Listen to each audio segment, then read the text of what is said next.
안녕하세요.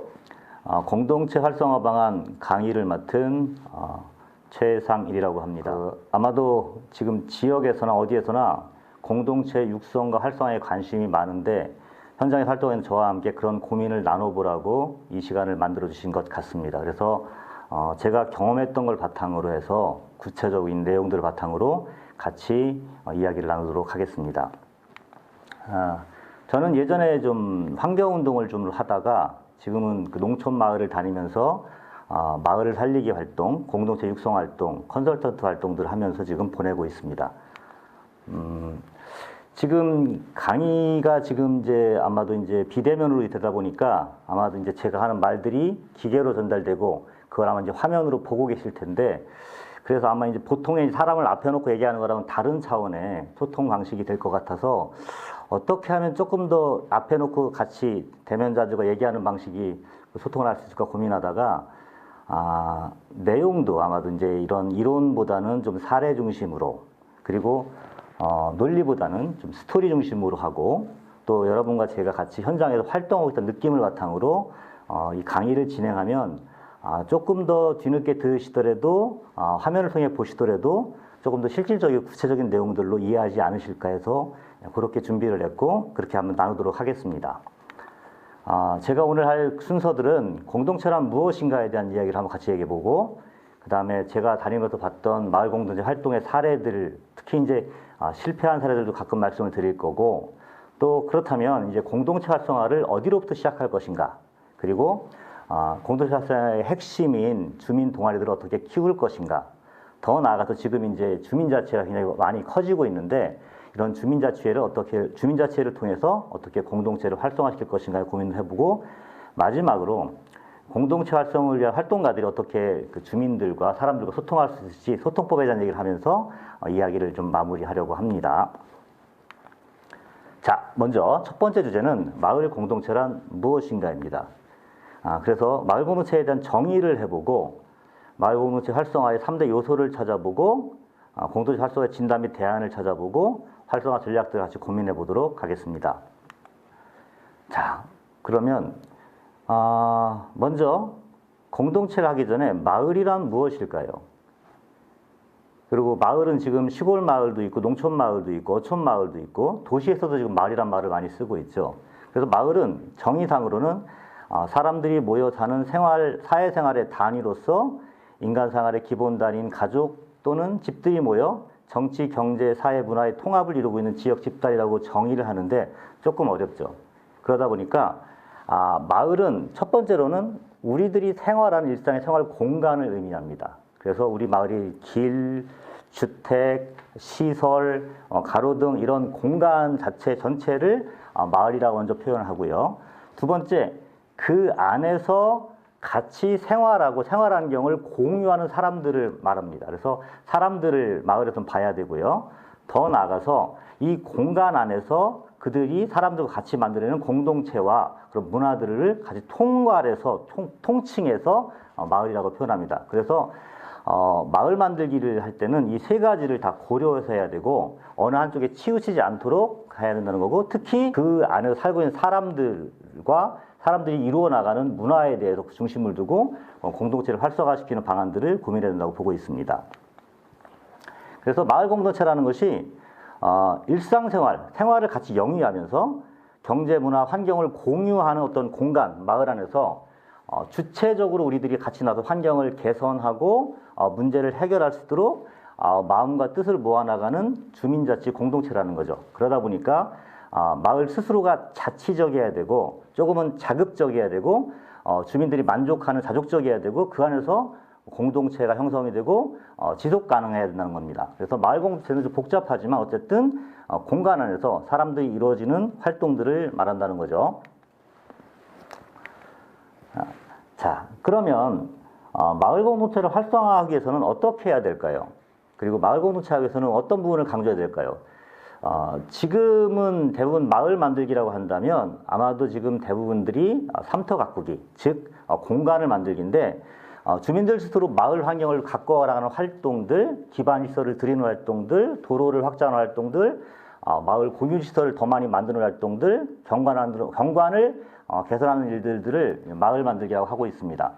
그런데 이제 이거보다도 더 중요한 거는 주민들이 스스로가 모여서 협의해서 우리들의 문제를 해결해 나가고 공동체를 복원하고 취향에 맞는 사람들끼리 동아리들을 활성화시키고 주민들이 자치를 이어나가는 공동체 만들기, 주민자치가 가장 중요한 활동이라 할 수 있고, 그러기 위해서는 이러한 사람들을, 이런 역량 있는 사람들을 키워나가는 민주시민을 양성하고 리더를 양성하고 마을 활동가를 길러내는 활동들을 통해 가지고 마을 만들기와 공동체 활동들이 더 강화될 수 있도록, 더 잘할 수 있도록 만들어가는 거기 때문에 우리가 이제 마을 만들기를 할 때는 공간 만들기, 마을 만들기, 공동체 활동, 활성화, 그리고 사람 키우기, 이 세 가지 관점에서 같이 고민해야 되고, 이거 세 가지가 균형 있게 추진해야 된다고 보고 있습니다.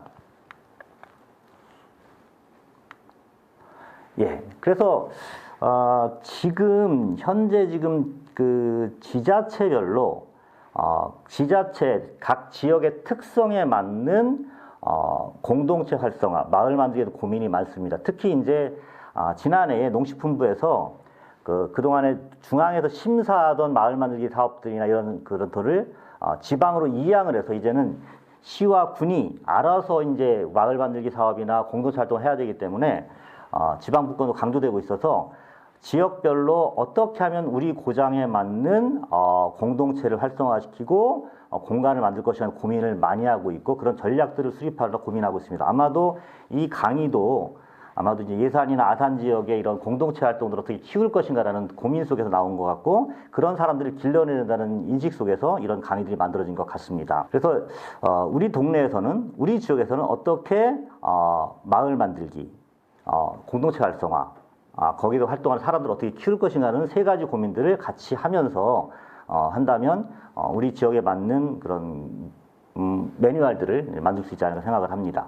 그 마을 공동체 활성화를 정리해 보면 그게 뭐냐? 그러면 제가 볼 때는 아마 여러 가지 개념들로 규정하시겠지만 주민이 함께 참여하는 것이다, 이렇게 생각합니다. 그래서 어떻게 하면 주민들을 주체적으로, 주도적으로, 자율적으로 참여시킬 수 있을까? 이것이 가장 마을 공동체의 활성화의 핵심이라고 보고, 이걸 하기 위해서 이제 다양한 활동들을 좀 같이 벌여야 된다는 거죠. 그래서 이제 한번 그러면 그동안에 어떻게 마을 공동체들을 만들어 왔고, 그런 속에서 어떤 문제들이 있었는지 한번 진단해 보는 시간을 가져볼 필요가 있을 거라 생각을 합니다. 그래서 한번 사례들을 보시면서 우리 동네 이런 일들이 없었는지 한번 같이 한번 고민해 봤으면 좋겠습니다.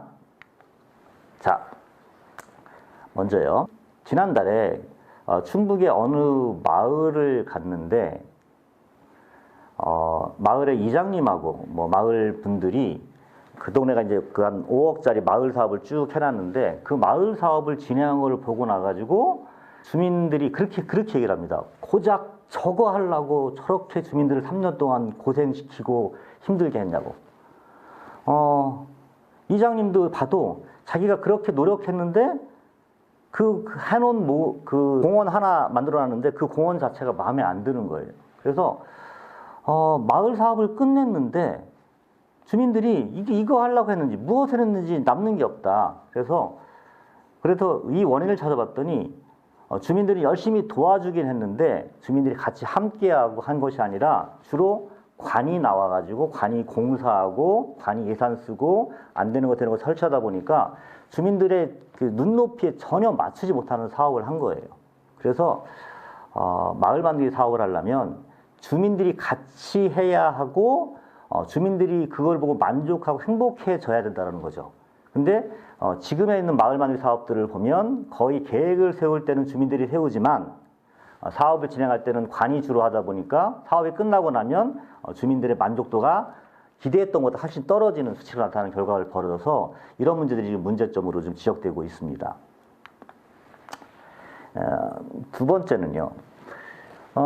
그래서 마을 만들기 사업이나 마을 공동체 활성화 사업을 통해 가지고 정부 지원을 받거나 지자체 지원을 받아서 큰 건물을 지었습니다. 어떤 시설을 지었어요. 주민들이 원하는 시설을 지었어요. 특히 지금 농촌 마을을 가면 어르신들이 많다 보니까 어떤 걸 하고 싶으십니까? 물으면 거의 99% 찜질방 얘기가 나옵니다. 그래서 찜질방을 마을 사업에 포함시켜서 짓습니다. 마을 해관을 짓기도 하고 따로 짓기도 하는데, 그런데 문제는요. 져놓으면 그게 한 달에 전기세가 80만 원, 100만 원 나오니까 마을에서 감당을 못 합니다. 그리고 한두 번 쓰다 보니까 한두 번 쓰고서 그다음부터는 아예 전기세를 못 내서 창고로 전락된 곳이 대부분입니다. 그러다 보니까 이제 다른 사람들이 와가지고 이거 왜 만들어놨냐고 비판을 많이 합니다. 특히 지금 현재 농식품부가 사업을 하면서 그 동네마다 큰 건물들, 센터들을 많이 줘줬는데 지금 문 닫아가지고 활용 못해가지고 지금 방치되고 있는 시설이 너무 많습니다. 그래서 건물은 짓고 큰 시설들은 들었었는데 쓰지 못하고 쓸 사람이 없는 상황들이 벌어지고 있다는 거죠. 예를 들면 지금 화면에서 보시고 있는 이 찜질방은 제가 전국에 다니면서 본 것 중에 두 군데만 유일하게 유지가 되고 있었는데 왼쪽에 있는 찜질방은 충남 천안에 있는 찜질방인데요. 마을 회관에 딱 요거 하나 있습니다. 딱 하나 있는데 노인회와 부녀회가 비용을 반반 부담을 지금도 하고 있고 매번 청소당번을 정해서 아침 저녁으로 청소를 하고 있습니다. 그래서 지금 갔더니 주민들이 원하는 사람이 원했더니 주민들이 너무 이 시설을 애용해서 그 옆에 샤워할 수 있는 시설을 짓고 싶다 해가지고 그 샤워실을 짓는 거를 사업에 포함시키는 일을 하고 왔습니다. 이렇게 책임 있는 관리가 되지 않으면 짓고 난 다음에도 이걸 쓸 사람들이 열심히 쓰고 활용하지 않으면 나중에 욕을 먹는 상황이 벌어지는 거죠. 그래서 다시 한번 강조하지만 어떤 사업을 하든지 딱딱한 건물을 짓는 게 중요한 게 아니라 사람들을 남겨야지, 사람들이 만족해야지 그 사업을 성공이라고 볼 수 있다는 거죠. 세 번째는 건물만 짓자 하다가 지금은 안 되니까 활동, 소프트웨어 사업들을 많이 만들자 이런 강조되고 있어서 지금은 어느 사업을 하든지 소프트웨어 사업이 따라가지 않으면 건물 짓거나 이런 시설 사업도 해주지 않습니다. 그러다 보니까 지자체별로 동아리 활성화나 교육 사업이나 어떤 역량 강화 사업들을 굉장히 많이 만들고 있는데 문제는 이게요. 예산이 있을 때는 잘 모이기도 하고 교육도 되기도 하는데 예산이 끊어지거나 사업이 끝나게 되면 그렇게 잘 모이던 동아리나 공동체들이 지속적으로 모이지 않는다는 거죠. 즉 사업을 할 때만 모이고 사업이 끝나면 모이지 않는 한시적인 공동체가 되다 보니까 끝나고 나서도 시설도 제대로 운영 못하는 상황들이 벌어지고 있어서 공동체 사업을 하더라도 어떻게 하면 조금 더 지속적으로 계속 모이게 할 수 있을까? 새로운 마을 공동체, 주민 공동체 만들기 방안이 필요하다는 거죠. 또 하나요. 그리고 이제 어쨌든 교육 사업을 통해서 사람을 키웁니다. 그래서 열심히 키워가지고 이제 뭐 마을을 활성화시키고 마을을 열심히 일하게 하는데 제가 두 가지 사례만 말씀드리겠습니다. 경북에 있는 어느 마을은 어떤 사무장님이 그 마을로 들어가서 정말 주민들과 함께 피와 땀을 들여가지고 조금씩 회의도 하고 교육도 하고 견학도 다니고 그래가지고 조금 10년 동안을 계속 그렇게 해가지고 마을 체험휴양 마을도 만들고 마을 축제도 만들고 또 뭐 그 전국적으로 잘 나가는 선지 사례지 탐방 지도도 되고 또 전국적으로 알려졌는데 10년 정도 있다가 새로 되신 마을의 이장님하고 사무장하고 갈등이 벌어졌어요. 그래서 사무장이 그만둬 버렸습니다. 그래서 지금은 가보면 그 마을에 하던 활동들을 거의 지금 아무것도 되어지지 않고 시설도 방치되고 있다는 거죠. 한 사람만 딱 빠져나갔는데, 그렇죠? 같이 일할 수 있는, 같이 영향하는 사람들 더 많이 길러내지 못하다 보니까 그런 일이 벌어졌던 거고, 또 한 마을의 사례는 거기는 이제 이장님이 깼어요. 이장님이 먼저 우리 마을 사업 해야 돼. 정말 열심히 해야 돼. 우리 마을은 다른 건 필요 없이 생태를 살려야 돼. 그래서 자연 생태를 살리고 경관을 살리는 활동을 해야 돼. 우리 마을에서는 제초제도 안 돼. 제초제 뿌리는 대신에 주민들이 직접 풀도 깎고 이렇게 해야 돼. 그리고 생태를 주제로 축제도 해야 돼. 그래서 정말로 생태적으로 알려진 유명한 마을이 됐습니다. 그리고 그러다 보니까 자연이 살아있고 뭐 이러다 보니까 주변 도시에서도 찾아와서 이제 아이들이 없던 마을에서 아이들도 20명 가까이 늘어나고 매번 겨울까지 축제가 이어지는 그런 마을이었었는데 최근에 이장님이 바뀌었습니다. 이장님이 바뀌었는데 어떤 분이 됐냐면 나는 마을에서 아무것도 안 하겠다. 이렇게 말씀했는데 그분이 됐어요. 근데 진짜 그분이 된 다음에 최근에 코로나가 있었기 때문에 2년 동안 아무것도 안 했습니다. 근데 그 전 이장님이 5, 6년 동안 그렇게 애써서 만들어 놓고 전국적으로 유명해지고 생태도 살아있고 시설도 막 들어쓰고 이런 시설들이 다 쓸모없는 공간이 되어 지금 방치되고 있습니다. 두 가지 사례예요. 한 사람이 빠졌는데 마을 전체적으로 같이 주민들이 그런 시설들과 활동들을 이어가지 못했다라는 거죠. 그래서 한 사람보다는 여러 주체가 각각의 자기 역할을 깨닫고 역할을 나누어서 움직이는 유기적인 주민공동체를 만들지 않으면 한 사람이 리더나 지도자를 키우는 것만 가지고는 안 된다라는 거죠. 이런 것들이 지금 현실적으로 드러나고 있습니다. 네.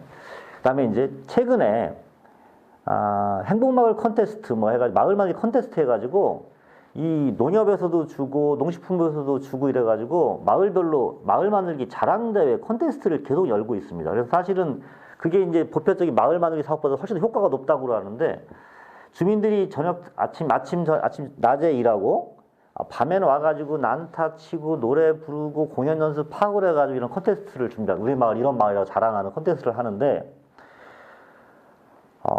제가 최근에 충북의 어느 마을을 들어갔더니 그 이장님이 하시는 말씀이 우리 마을은 이제 마을 회관이 필요하지 그런 거는 필요 없어. 다시는 그런 거 안 할래. 주민들이 너무 고생했다는 거예요.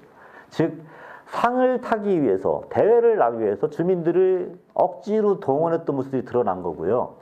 심지어는 그 행복마을 콘테스트를 상을 탄 마을들의 그 이유들을 보면 상당히 많은 마을들이 상을 탄 이후에는 활동을 안 하거나 접거나 또 다른 사업으로 이어지지 않는다라는 거죠.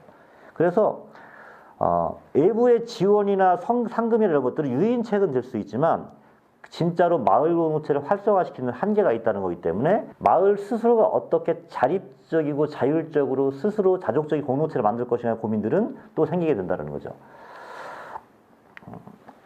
지금까지 제가 여러 가지 사례들을 보였지만 결과적으로 마을 공동체 활성화라는 것들은 결과적으로는 한 사람이 10걸음보다는 마을 사람들이 느리더라도 천천히 같이 함께 한 발짝을 떼어나가는 활동들이 훨씬 더 오래 지속되고 마을에도 남고 계속 된다라는 거죠. 한 사람의 똑똑함은 사실은 중후하고 처음에는 반짝할 수 있겠지만 그 대부분의 마을에서 그렇게 오래 가지 않는다는 겁니다. 예, 그러면 공동체 활성화 어디부터 시작할 것인가? 어떻게 시작해야 되는가? 한번 고민해 볼 필요가 있습니다. 그리고 주민들을 참여시키려면 또 어떻게 해야 되는가? 주민들의 참여의 수준을 높이려면 어떻게 해야 되는가? 그리고 공동체 활성화를 위해 우리들의 실천할 수 있을 때 필요한 덕목들은 무엇인가를 한번 찍고 다음으로 넘어가도록 하겠습니다. 대부분의 마을 사람들이 처음 시작할 때 우리 동네 사람들은 잘 안 모여요. 우리 동네 사람들은 아무것도 못해요. 우리 동네 사람들은 대부분 어르신들밖에 없어가지고 일하라면 못해요. 우리 동네는 찜질방만 필요해요. 이런 얘기를 많이 하시는데 현장에서 쭉 해보면 마을 리더분들이 많이 하시는 것들이 주민들이 잘 참여하지 않고 마을 일에 관심 없다는 얘기를 많이 하는데 왜 참여하지 않을까요? 여러 가지가 있지만 첫 번째로는 마을 사업에 대한 정보가 잘 공유가 되지 않기 때문입니다. 그런 협의들을 잘 진행하지 않고 주민들은 잘 모르고 동원되다 보니까 참여해야 될 이유들을 모르는 상황이 벌어지는 거고 또 하나는 하고 나서 주민들만 노력만 했지 사실은 행정지원의 지원들이 잘 안 따라주다 보니까 주민들도 희생한다는 사고를 하게 되고요. 또 하나는 가면 뜻맞고 마음 맞는 사람들이 있어야 되는데 이게 잘 안 되는 거죠.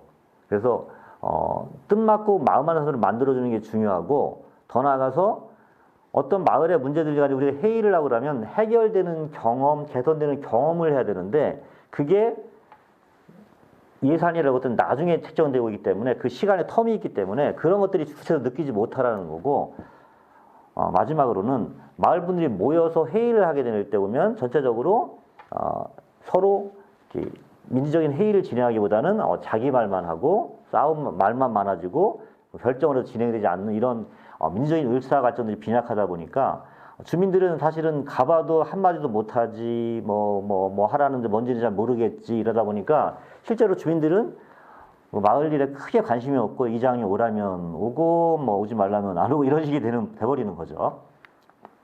그래서 사실은 이제 주민들의 참여를 높이기 위해서는 사실은 이렇게 와야 되는 모임이 아니라 내가 가고 싶은 모임, 참여하고 싶은 모임이 된다라는 거죠. 그래서 이거는 제도적인 참여와 목적적인 참여가 아니라 내가 거기 가야만 되고 내가 거기 가면 재미있고 거기 가면 정말 즐겁고 거기 가면 우리가 잘 지을 수 있다는 어떤 가치적인 참여로 전환시켜주는 것들이 굉장히 중요합니다. 그래서 주민들이 참여해서 주민들이 주도하고 주민들이 체감해서 주민들이 실제로 만들어가는 그런 참여로 바꿔나간다는 거고요.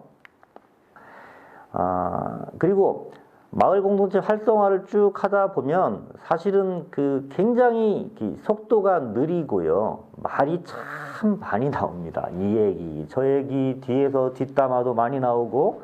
그래서 사실은 주민들을 모여서 같이 이렇게 한 마음으로 뭉쳐나가는 과정들은 굉장히 리더분들이라분들이 인내심이 굉장히 필요합니다. 사실은 밑에 칭찬, 경청, 인내, 공개, 합의 등 5개를 얘기했지만 마을 공동체 활동을 할 때 제일 중요한 거는 제가 볼 때는 끝까지 참는 겁니다. 그리고 어떤 얘기든지 간에 끝까지 들어주는 거고 그리고 마을에 어떤 일이든지 공개하는 거고 그리고 주민들과 어떻게든지 합의를 통해 가지고 결정을 하고 조금 이제 좀 안 되시는 분들 자꾸 격려도 하고 칭찬해가지고 같이 나가래서 믿음 있고 존중하고 신뢰하는 활동들을 계속 만들어가는 게 중요하다는 거죠. 그래서 전 이 말을 참 좋아하는데 마을 만들기는 마음 만들기이고 마음 모으기입니다. 그래서 공동체 활동은 정말로 굉장히 좀 인내심과 그리고 사람들과 대화하는 경청하는 능력과 마을의 내용들 같이 공유하려는 노력들을 통해 가지고 같이 만들어가는 거고요. 그거를 통해 가지고 공동체가 조금 성장하는 것들을 볼 수 있다라는 거죠. 일례로 여기 있는 사진은 어느 마을에서 진행했던 한금마을 졸업식인데요. 여기는 93세 할머니가 마을 청년들이 한글 교육을 시켜가지고 이제 깨달으면서 와서 얘기하는 건데 이런 활동들도 사실은 마을 주민들이 같이 합의하고 같이 추진한다면 훨씬 더 효율적으로 추진할 수 있다는 거죠.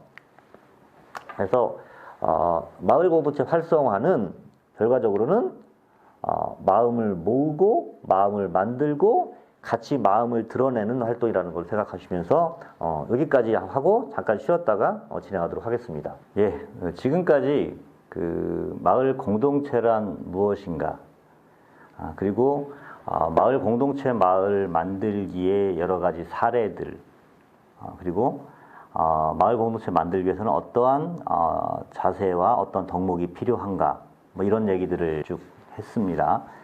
어떻게 느끼셨나요? 특히 현장에서 지금 여기 계신 분들이 대부분 다 이제 현장에 계시는 분들일 텐데 현장에서 이제 경관 가꾸기 사업이라든지 마을 만들기 사업이라든지 동아리 만들기 사업이라든지 여러 가지 활동들을 하시면서 같이 느꼈던 고민들이 저랑 생각이 좀 같으신가요? 저는 현장에서 컨설팅 활동을 쭉 하면서 사실은 굉장히 고민이 많습니다. 왜냐하면 컨설팅이라는 게 일정 기간 동안에 예산을 주고서 일정 기간 동안에 활성화시키고 사업을 끝내고 나오는 건데 근데 결과적으로는 이게 사업 기간에 예산을 쓰고 나오는 활동 우리가 이제 속된 말 우리는 먹튀라고 그러는데 먹고 튀는 활동이라고 그러는데 사실은 그 위에는 사실 아무런 책임도 못 지걸랑요. 그러다 보면 그렇게 공을 들였던 마을들이 그렇게 열심히 사람들을 키워냈던 마을들이 그 사업이 끝나고 저희들이 나오고 나서 잘 안 되거나 유지관리 못하거나 주변에서 문제점이 커진다는 얘기들 많이 들을 때는 속이 좀 많이 상하고 그 위에 어떻게 할지를 모르겠더라고요. 그래서 사실은 조금 더 주민들 스스로가 같이 주민 공동체를 일으켜 세우고 유지시켜 나갈 훈련들이 필요한 생각을 통해 했기 때문에 오늘 이제 이 강의도 이제 그런 내용으로 진행하고 있는데, 그래서 지금 시간에는 어떻게 하면 주민들의 모임을 좀 활성화시킬 수 있을까? 그 모임들을 통해 가지고 마을 공동체를 키우고 유지시키고 활동시키고 마을 전체의 공동체에 기여하는 모임으로 갈 수 있을까? 이런 고민들을 같이 좀 나눠봤으면 좋겠습니다. 그래서 지금 이제 전국의 지자체별로 동아리를 만드는 활동들을 좀 계속 많이 하고 있어요. 동아리를 만들게 되면 뭐 예산도 지원해주고 활동을 또 이렇게 할 수 있도록 하고, 또 무슨 발표대 같은 걸 통해 가지고 잘하는 동아리들 포상도 하고, 이렇게 해가지고 동아리를 키워서 실질적으로 주민들이 움직이는 어떤 내용들을 좀 만들려는 활동들을 하고 있는데, 그래서 이 동아리를 만들게 되면 여하튼 동아리란 뜻이 스스로가 좋아하는 모임이라는 뜻이기 때문에 개인별로는 여러 가지 발전을 줄 수 있다는 거죠. 자신감도 증진되고 즐거움도 제공되고 창의성도 증진되고 개인의 발전도 되고, 더 나아가서 사람도 만나게 되고 사람도 사귀게 되고, 그래서 마을 생활에도 재미도 느끼게 되고, 또 동아리 활동을 통해서 스스로의 고립감도 제거되고 소속감도 느끼게 되고, 자율권과 자결권을 통한 시민성도 향상이 되고, 스스로가 이제 그 생활이 참 재미있다라는 자긍심도 높아지고, 사회적으로도 지역사회의 어떤 공헌 활동들을 할 수가 있고, 지역에 대한 애착도 증가시킬 수가 있어서 이 동아리 활동을 공동체 활동의 핵심으로 보는 사람들이 좀 있고, 그런 지자체에서도 그런 동아리를 키우려고 평생학습진흥원이라든지 중심 활성화 사업이라든지 기초생활 사업이라든지 중간 조직에서 이런 활동들을 굉장히 강화시키고 있습니다. 여러분 지역에서는 그런 동아리들이 좀 잘 만들어졌나요? 잘 만들어지고 있고, 또 잘 유지되고 있고, 잘 모이고 있고, 또 계속 커지고 있나요? 어떻습니까? 지금 이제 경기도만 하더라도 이제 동아리를 이렇게 모집하는 단계부터, 그다음에 이제 1차 시작하는 단계, 그래서 새싹을 키우고, 꽃동아리, 꽃을 만들고, 그래서 우수사업들을 선정해 나가고, 그 후에 열매를 맺게 만들고, 결과를 공유하는 게까지 해가 이렇게 한 4단계 정도로 만들어서 동아리화를 활성화시키려고 굉장히 지금 노력을 좀 하고 있고, 이렇게 해서 뭐 이렇게 각 지역별로 운영을 하고 있는데, 요거는 제가 했던 사례를 하나 말씀을 드리겠습니다. 제 고향이 이제 충북 청주시 내수읍인데요. 내수읍에서 최근에 농촌 중심지 활성화 사업들을 진행을 했습니다. 예산은 80억 정도 되고요. 그중에 한 8억 정도가 영양가 사업으로 투여가 됐는데, 우연찮게 제가 이제 거기에 컨설턴트로 참여를 하게 돼서 지금까지 지금 활동을 하고 있는데, 처음 시작을 하면서 영양가 사업들, 뭐 교육 사업들은 수없이 벌이기보다는 목표를 세웠던 게 그거였습니다. 내수에서 일할 사람 딱 5명에서 10명만 키우자, 4년 동안. 그러면 내수가 산다. 그래서 그런 목표 아래 이제 교육 사업들을 쭉 만들었는데, 내수가 어떤 곳이냐면요, 지금 시골도 비슷하겠지만은요, 시골의 여론주도층, 주로 단체장들을 대부분 다 60대, 70대들이 맡고 계십니다. 그리고 그 밑에 40대, 50대들은 거의 활동을 안 하고 있고요. 그 밑에 이제 아이들과 학교는 있는데, 학교가 아이들이 있죠. 근데 이제 어르신들한테 우리 동네에도 아이들이 있고 청소년들이 있어, 청소년의 공간을 해야 됩니다. 사업을 좀 해야 됩니다. 청소년의 공간이 필요합니다. 그러면 왜 그런 쓸데없는 짓을 하냐고 말씀을 하십니다. 그래서 왜 저렇게 생각하실까 하고서 그렇게 찾아봤더니 그런 거죠. 60, 70대가 쭉 관심을 가지면서 자기들의 관심사를 쭉 얘기를 하고 있는데, 정작 그분들의 자식들, 그분들의 손자들은 내수에 안 산다는 거죠. 청주에 살거나 다른 지역에 살거나 서울에 살거나 이래가지고 정작 자기 자식 세대, 손자 세대가 고민하는 것들을 이분들은 자기들하고 먼다고 생각하기 때문에 우리 동네에는 그런 것들이 필요한 생각을 못 한다는 거죠. 그런데 내수읍에는 이미 인구가 2만 명이나 되고 40대, 50대들이 굉장히 많은데도 불구하고 어르신들이 이 자리를 찾아오고 있는 바를 참여를 못 하고 있습니다. 그래서 40대, 50대들을 좀 그 새로운 지도력으로 발굴하면 내수의 미래도 지속 가능하지 않겠느냐 이런 생각을 가지고서 우리가 그러면 동아리를 좀 키워보자 이렇게 해서 저희 이제 사업을 시작했는데 저희가 이제 첫 단계 사람을 찾고 알리고 찾기, 두 번째 기본 역량 키우기, 세 번째 전문 역량 훈련하기, 네 번째 자유를 운영하면서 지역사회에 기여하기 해가지고 4년차 계획을 세웠습니다. 그래서 첫 번째 활동은 내수가 한 56개 마을이 있는데 56개 마을을 다 다니면서 이 사업에 대한 설명회를 하고 우리가 동아리 활동 어떻게 키울 것이고 이 마을에는 어떤 재능 있는 사람이 있는지를 다 찾았습니다. 그래서 다 찾아가고 만나서 일대일로 만나서 내수 활동할 의향이 있는지 어떤 재능이 있으신지 그런 동아리 구성이 가능한지 뭐 해가지고 그런 가능한 중심으로 해가지고 동아리 구성을 위한 워크숍을 계속 열었습니다. 그리고 나서 동아리를 구성하게 하고 난 다음에 모집을 했습니다. 그래서 첫 해에는 동아리를 모집했더니 15개 정도가 왔더라고요. 15개 정도 모였는데 15개 모인 동아리한테 올해는 딴 거 하지 말고 1년 동안 한 달에 한 번씩 계속 잘 모여라. 잘 모여서 스스로가 공부를 하고 활동을 하고 밥을 먹건 계속 해라. 그래서 거기에다가 비용을 지불해 줬습니다. 그래서 1년 동안 지속적으로 활동한 동아리들이 마지막에 내수 은민체육대회 할 때 부스 설치해 놓고 그 결과들을 발표하는 정도로 이렇게 끝냈는데 그러다 보니까 재미를 붙였습니다. 굉장히 이제 활동들에 우리들 모여서 재미있게 하고 내수에서 이런 모임이 있구나 느끼게 됐고 다른 예지 사람들도 이제 알아주게 됐는데 2년 차에는 거기 하나를 더 했습니다. 계속 모여나가되 각 동아리가 추진하고 있는 전문 역량들을 길러봐라. 그래서 강좌를 외부 초청 강사를 불러다 강좌를 열되 동아리원들을 대상으로 한 강좌를 해라. 그래서 하브루타 모임은 하브루타 교육, 뭐 차 만들기 모임은 차 만들기 교육, 뭐 난타 모임은 춤 사회 어떤 교육, 신문을 만드는 모임들은 기자단 교육 해가지고 외부 강사들을 모셔다가 내부의 사람들의 역량을 키우는 활동들을 1년 동안 계속 벌이게 했고 그 행사, 그 동아리 활동지 비용과 함께 이 행사 프로그램 비용도 같이 지불해줘서 이분들이 스스로가 역량들을 키우게 만들었다는 거죠. 그리고서 이제 하나를 더한 게 뭐냐면 이 중에서 이제 나가서 자격증이 필요하신 분들이나 뭐 더 많은 배움이 필요하신 분들은 별도로 외부로 파견해가지고 교육을 받게끔 하고 자격증을 취득하게끔 이렇게까지 했고 그렇게 했다는 거죠.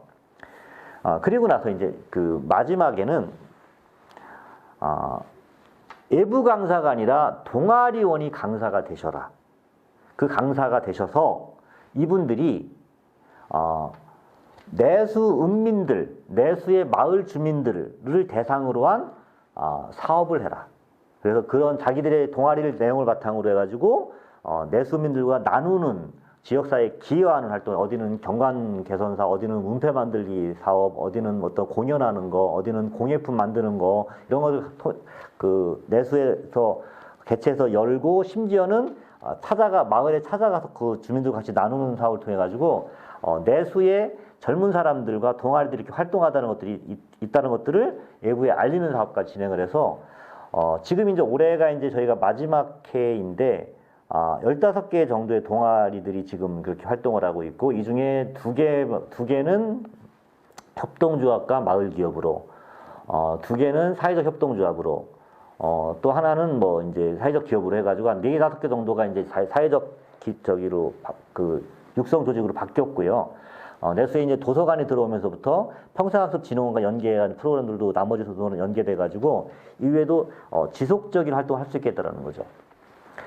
그래서 최근에 이제 그 주민들을 위한 모임 공간을 만들었는데 거기에 운영회를 구성했는데 거기 운영에 참여하는 전원이 40-50대로 구성을 했습니다. 그래서 이분들은 동아리의 핵심 멤버이기도 하시고 내수의 주요 강사이기도 하시고 내수를 그 센터를 운영하는 핵심 관리인이 되기도 하셔서 저희가 4년 동안 추구했던 사람을 길러내는 활동들을 이제 마무리하는 거고, 이 올해 사업이 마무리가 되면 내년부터는 이분들이 이제 자율적으로 주도적으로 자신들이 공모 사업도 하고 사회 사업도 참여를 하고 강좌도 열고 이렇게 해가지고 내수를 더 내수답게 만드는 활동들을 진행할 거라는 거죠.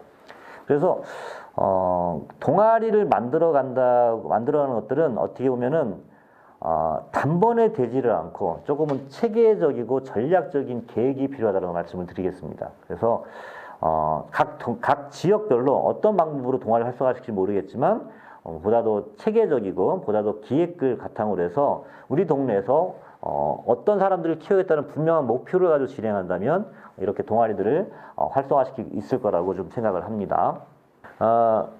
동아리 활동과 관련돼 가지고 하나만 더 좀 사례를 좀 말씀을 드리겠습니다. 여기는 계산에 있는 뭐 이름도 말씀드리겠습니다. 솔맹이 마을이라고 90년대 중반부터 여기가 이제 그 유기농 환경 마을로 만들어지기 시작해가지고 전국에서도 유명한 유기농 생태 마을입니다.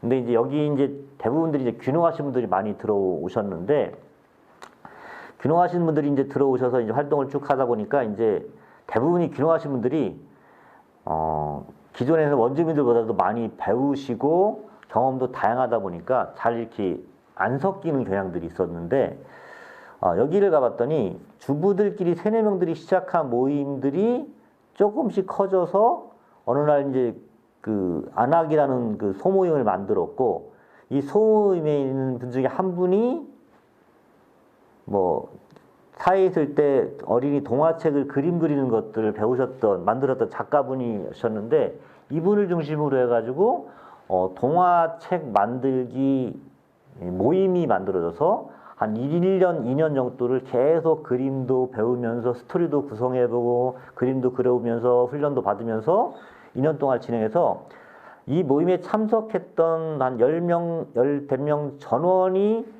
1인 1권의 그 그림책을 만들어서 같이 발표회를 진행을 했었습니다. 그래서 그리고 끝나고 나서 이제 이분들이 모임이 끝날 줄 알았더니 이후에도 그 도서관을 중심으로 책 읽어주는 모임을 학교 찾아가서 동화책 읽어주고 책 읽어주는 모임도 진행하고 있고 이분들이 또 생태를 배우셔서 행복교육지구 사업에 참여하셔서 동아리 활동과 돌봄 교실과 논생태 교실 같은 지속적으로 진행하고 있어서 사실 지금 그 이 마을에서 교육을 담당하는 핵심 주체가 됐다라는 거죠. 이 동아리가요. 그래서 이분들은 마을 주민인 동시에 동아리원인 동시에 마을 교사인 동시에 마을 활동가로 활동하시면서 정말로 마을 공동체를 좀 더 활성화시키는데 굉장히 중요한 역할을 하고 있다는 거죠. 예, 그래서 지금까지 동아리에 대한 말씀을 쭉 드렸는데 동아리를 잘 만들어 가기 위해서는 사실은 단번에 되지 않는다라는 거죠. 그냥 좋아하는 몇 사람이 모여서 하는 것들이 아니라 지역사회 전체를 활성화시키기 위해서는 오랜 정성과 활동, 성장 전략을 바탕으로 해서 지속적으로 서로 훈련하고 같이 배우는 과정을 통해서 동아리가 만들어지고 지속화된다는 겁니다. 그래서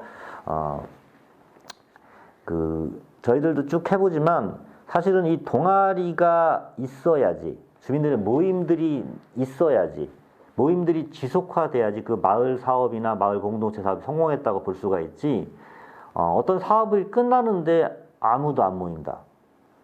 시설 운영이 안 된다.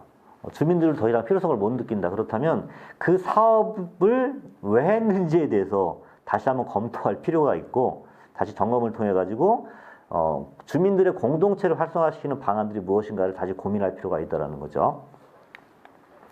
예. 이제 하나만 더 말씀드리는데 지금은 이제 아예 제도적으로 지금 바뀌고 있습니다.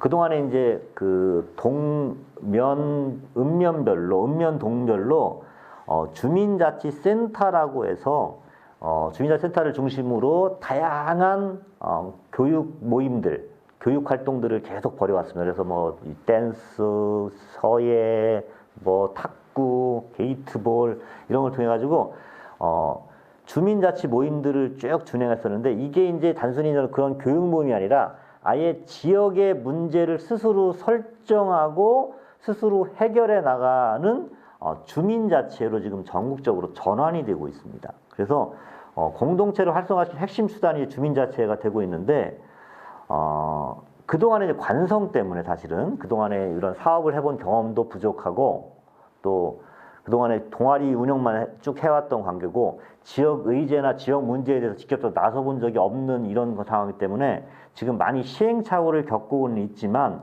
여하튼 지방 분권이 강조되면서 지금 현재 주민자치회로 전환되는 시군들이 늘어가고 있고 아마도 2025년까지는 전국의 시군들이 읍면동들이 대부분 다 주민자치회로 전환될 거라는 거고 이 주민자치회에 주민자치 예산을 설정을 해서 주민들의 지역의 문제를 스스로 풀어나가는 활동들을 좀 펼쳐나갈 거라는 거죠. 근데 이제 이 주민자치 활동이 그 정부에서 그동안 해오던 큰 시설을 져주고 도로를 건설하고 다리를 놔주고 공원을 만드는 이런 사업들이 아니라 어떻게 보면은 주민들의 그 민주적인 역량을 키우고 공동체 문화를 활성화시키고 지역의 문제를 스스로 해결해 나가는 활동들을 쭉 해나간다는 거죠. 옆에 있는 그림을 보면 이거는 당진시의 모습을 보여주는 건데요. 당진시는 주민자치를 통해서 주민자치회를 전환을 통해 가지고 마을별로 이제 마을 단위 사업 계획들과 의제들을 발굴해서 중요한 의제들을 뽑아서 주민총회를 통해서 이거를 결정을 합니다. 투표를 통해 결정을 하고 이 결정된 사업들을 시행을 하고 검토하는 거고 여기에 당진시에서 거둬지는 주민자치 예산들을 여기에 지원을 해서 실질적으로 이 사업들이 잘 될 수 있도록 지원을 하고 해가고 있습니다. 아마도 이제 이런 방식으로 전국에 있는 그 주민자치센터가 이렇게 바뀌어 나갈 건데요. 제가 이제 진천, 괴산, 보은 몇 군데 주민자치센터가 이제 주민자치 전환되는 곳에 가서 이제 워크숍을 쭉 진행을 쭉 해봤는데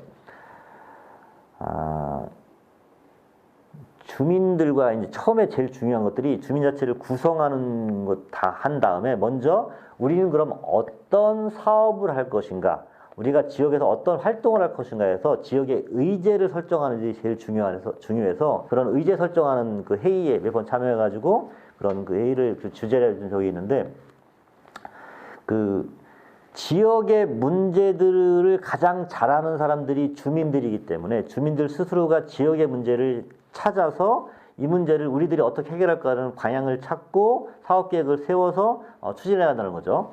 지금 여기 있는 내용들은 당진시가 당진시가 찾아서 추진했던 주민자치 사업들의 목록입니다. 그래서 보시면 지역의 갈등에서 마을 토론회, 뭐 청소년들을 위한 여러 가지 사업들, 마을 만들기 사업들, 또 마을 소식지 발행, 지역 경제 활성화 사업, 지역 주민과 화합하고 소통하는 축제나 뭐 걷기 대회 같은 행사, 즉 지역에서 하는 거의 모든 활동들을 다 이 주민자치의 사업으로 의제화시켜서 추진해 가고 있다는 거고요. 심지어는 어떤 외부의 건설 사업에 대한 반대 운동까지도 이 주민자치를 중심으로 좀 하고 있다는 거죠.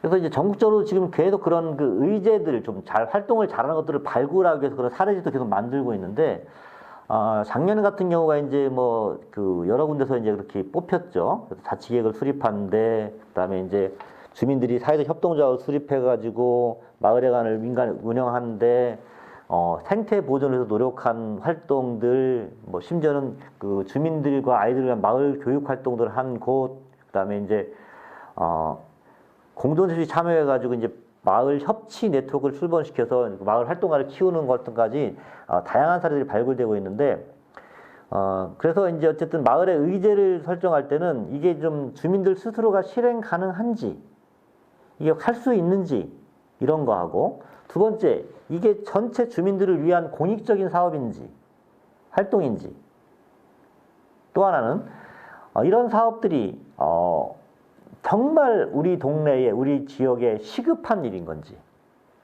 모든 데서 시급한 건지, 더 나아가서 이런 사업들을 할 때 어쨌든 그 읍면동이 있으니까요. 행정기관과의 협조나 협의가 잘 될 수 있는 사업인지 이런 걸 바탕으로 해가지고 의제의 적합성을 좀 판단하는 좀 필요가 있고 이런 걸 바탕으로 해서 이제 주민총회에 붙여서 이제 사업들을 발굴해 나간다는 거죠.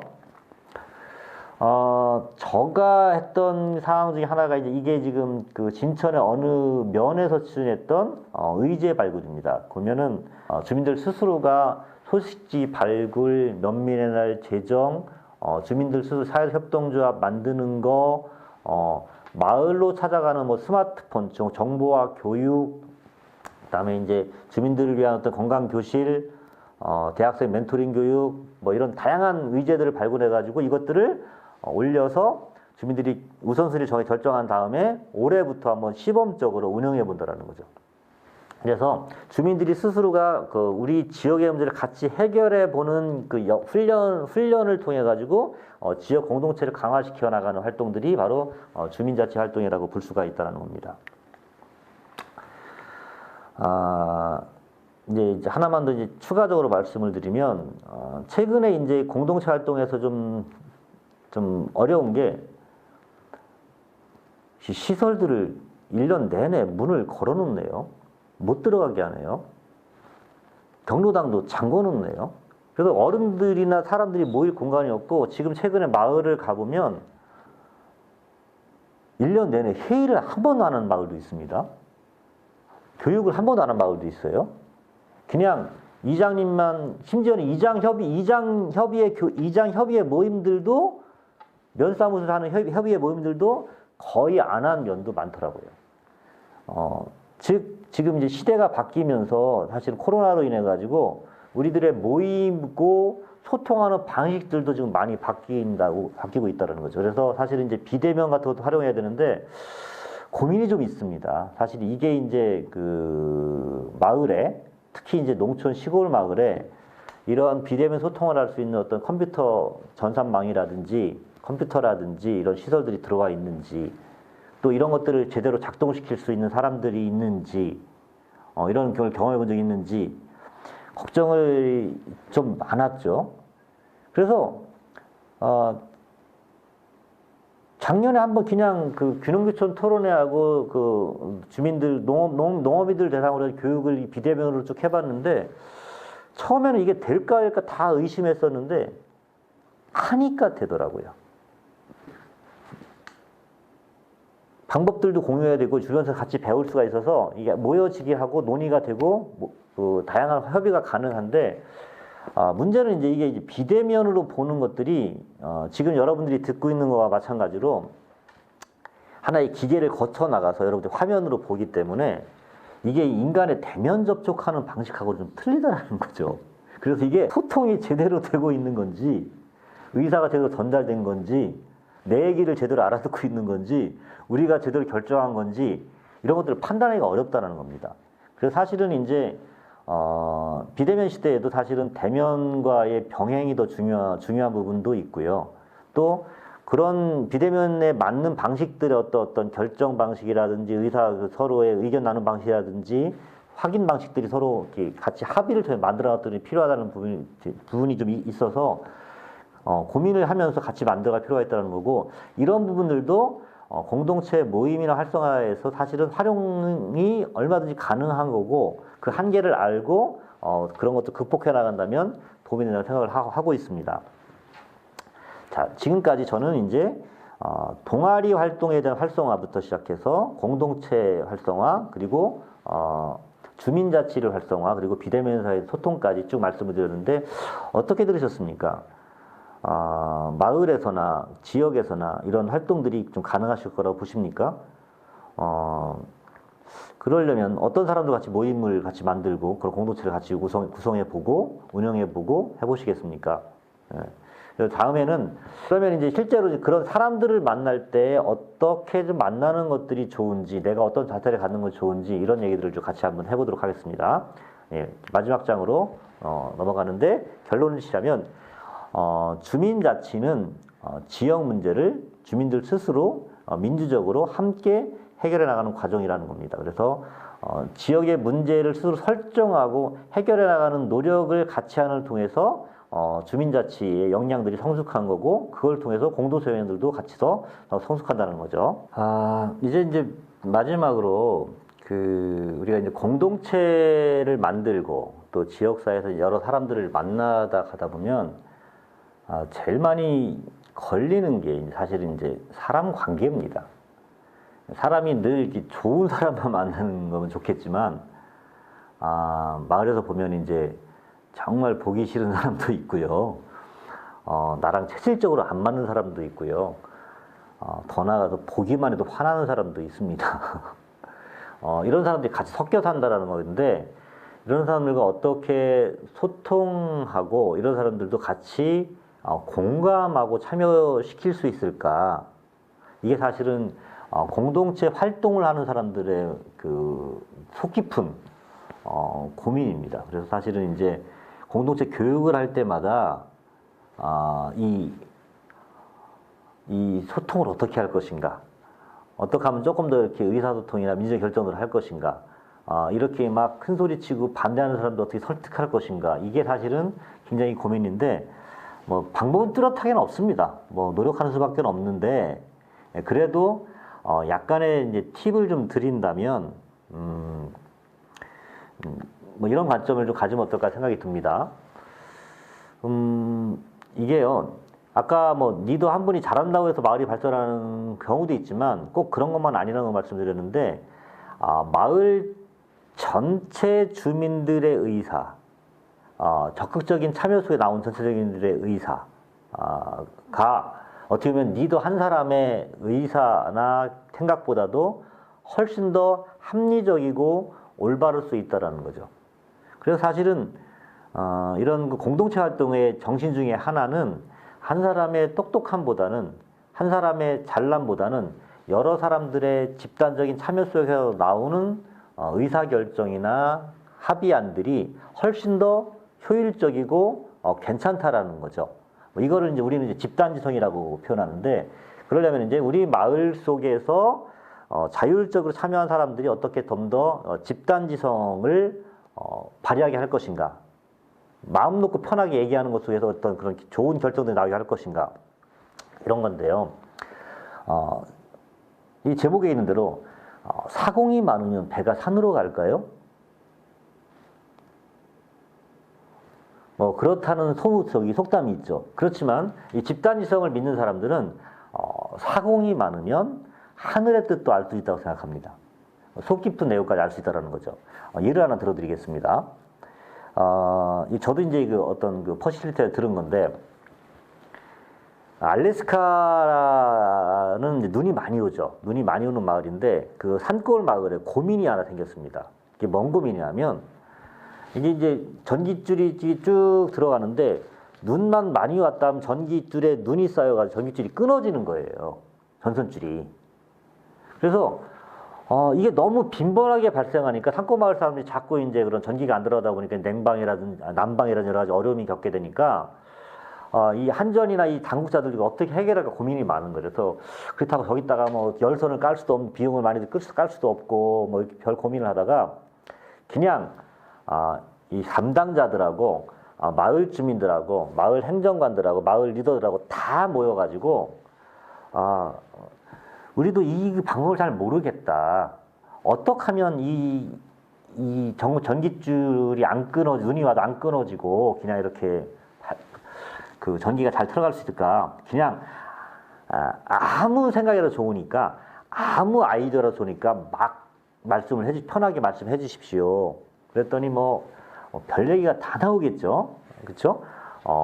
100m 간격으로 당번을 정해가지고 눈 올 때마다 이렇게 전깃줄을 흔들자부터, 또 어떤 사람들은 전깃줄에서 줄을 이렇게 매달아 놓고서 정기적으로 당기자부터, 심지어 그 산으로 이렇게 이어지는 그 전선줄을 갖다가 큰 장대에다가 빗자루를 매달아 빗자루를 쓰자는 것부터, 그래서 이렇게 얘기가 나오다가 이 얘기가 나왔습니다. 헬리콥터에다가 빗자루를 이렇게 걸쳐놓고서 매달아놓고서 그걸 쭉 쓸고 가자고. 그래서 별 얘기가 다 나왔는데 결과적으로 전문가들이 그렇게 고민했던 내용들이 해결이 됐습니다. 어떻게 됐냐고요? 그 지역에 눈이 많이 오면은요, 헬리콥터가 15m, 20m 위로 쭉 날아서 지나갑니다. 그러면 눈이 다 날아갑니다. 그 회의, 그 모임을 하기 전까지는 그 전깃줄 위에 헬리콥터를 날릴 생각을 아무도 못했습니다. 그런데 그 회의 속에서 빗자루를 걸자 헬리콥터를 날리자 비리 나오면서 해결책이 나왔다는 거죠. 그래서 집단지성이 발현이 된다는 것들은 사실은 그런 차원에서 한 사람의 고민들, 한 사람의 해결하지 못하는 것들을 집단이 여러 사람들보다 이야기를 하다 보면 그 해결되는 방안들이 보인다는 거죠. 왜냐하면 사람은 기본적으로 보는 시각이 정해져 있습니다.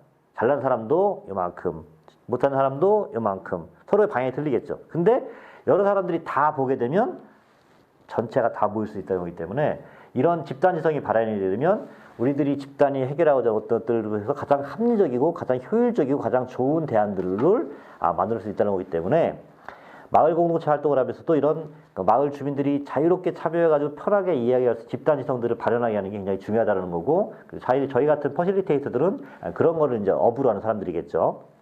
그 리더들이 그 사람들의 이야기, 주민들의 이야기를 잘 듣기만 하는 것만으로도 경청하는 것만으로도 굉장히 사람들이 존중을 받을 수가 있어요. 왜냐하면 이게 지금 잘 듣는 것만으로도 있잖아요. 상대방한테 내가 당신을 신뢰한다는 느낌을 줄 수가 있고요. 또 하나, 저 사람이 나를 존중하고 있다는 느낌을 줄 수도 있고요. 또 잘 듣게 되면 그 사람이 나를 굉장히 긍정적으로 보게 되고요. 뭐 그렇게 되면 내가 굳이 얘기를 하지 않아도 내가 원하는 것들을 이룰 확률이 훨씬 높아지게 됩니다. 그래서 사실은 제일 힘든 거죠. 왜냐하면 마을에서 뭐 별 큰 소리 치는 사람들 다 있는 이런 얘기들을 다 들어준다는 것도 사실 어렵겠지만 사실은 그 사람의 진심을 알아주고 그 사람이 말하고자 하는 것들을 들어주는 사람들이 사실 필요하다는 거고, 그런 사람을 리더라고 볼 수가 있는 거죠. 그래서 어떻게 보면 공동체 활동에서 제일 중요한 게 경청인데, 그러면서도 이제 사람 사이를 통하게 하는 소통의 기술들도 좀 있어야 될 것 같고요. 또 하나는 사람들이 이제 편하게 이야기할 수 있도록, 그렇죠? 그런 분위기를 만들고 대화를 촉진하는 사람들도 리더가 좀 됐으면 좋을 것 같고요.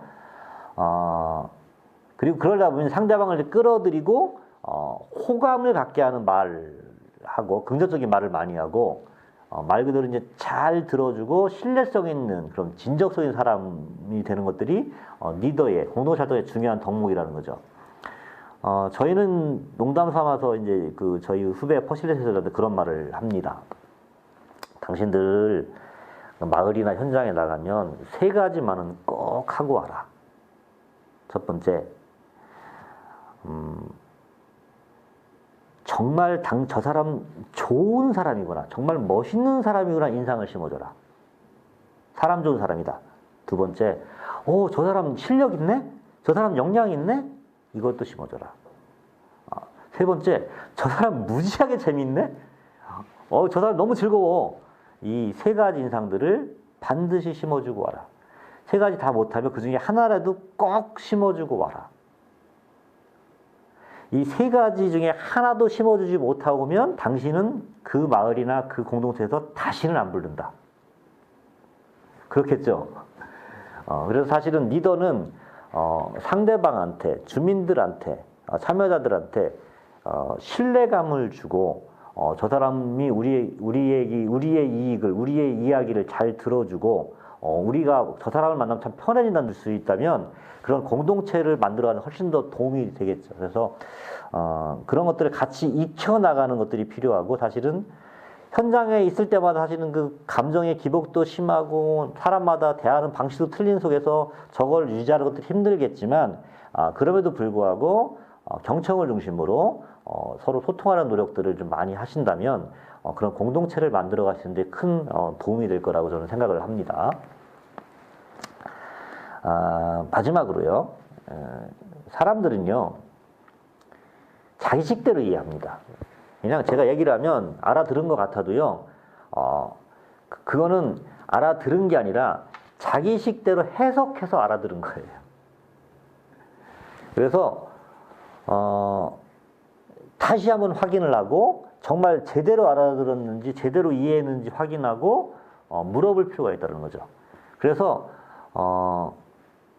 근데 이제 그렇게 될 수밖에 없는 이유가 모든 사람들의 목소리가 같지도 않고 사투리도 잘 못 알아들 수도 있고 상대방과 떨어져 있으면 잘 못 들을 수도 있고 주변이 시끌벅적하면 제가 못 들을 수도 있고 말하는 분이 너무 짧게 얘기하거나 끊어 얘기하거나 부분 얘기해서 못 들을 수도 있다라는 거죠. 이럴 때 한 번 더 물어보는 연습들이 필요한 건데 그럴 때는 그 사람이 한 얘기를 그대로 얘기를 하고 제가 이렇게 듣고 이해했는데 선생님이 말씀하신 내용을 제가 제대로 들은 건가요?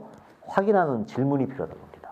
이거를 저는 이제 거울 말하기라고 그러는데 그렇게 하게 되면 상대방이 저 사람이 내 얘기를 정말 귀담아 들었구나라는 인상을 확실하게 심어줄 수 있고 대화를 한 단계 더 발전시킬 수가 있다는 겁니다. 그래서 여하튼 요 질문 제가 이렇게 듣고 이해하는데 말씀하신 내용이 맞나요? 이런 것들을 자식이든지 식구든지 공동체에 만나는 사람이든지 마을의 어떤 다른 사람에게 한번 해보십시오. 굉장히 대화의 질이 훨씬 더 높아질 겁니다. 그래서 제가 처음에는 이제 그 집단지성을 발현하는 거, 그래서 여러 사람들이 자유롭게 얘기하는 거, 그 다음에 이제 경청하고 잘 듣는 방법, 그리고 이제 이게 새로운 질문법까지 세 가지를 말씀드렸는데 여하튼 그 공동체를 활성화시키고 공동체를 만들어가는 데 있어서 왕도는 없습니다.